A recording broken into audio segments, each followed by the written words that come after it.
as a man out there, I want to I want to make a paradigm shift for these guys. I want someone out there that wants that, right? Mm-hmm. They want their wife to trust them. They want their wives to want them. Mm-hmm. They want to feel needed, right? Those are big deals. Those are huge deals.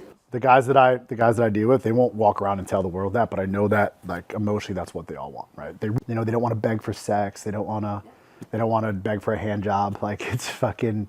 Mm-hmm. The reality is, they want those things. What you just said right there was be a man of your word, but I want you to go in depth. Like, how do they fix it?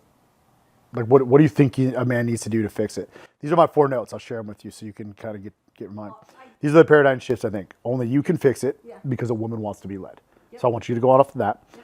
Cascading the future, right? They need to believe and know there's an anchor. There's a place where you're going. You need to become the value, right? Being needed.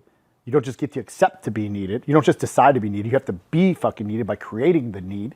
And then the last part of that would be the man. And they're all kind of the same, but talk to me about that. Like, only you can fix it.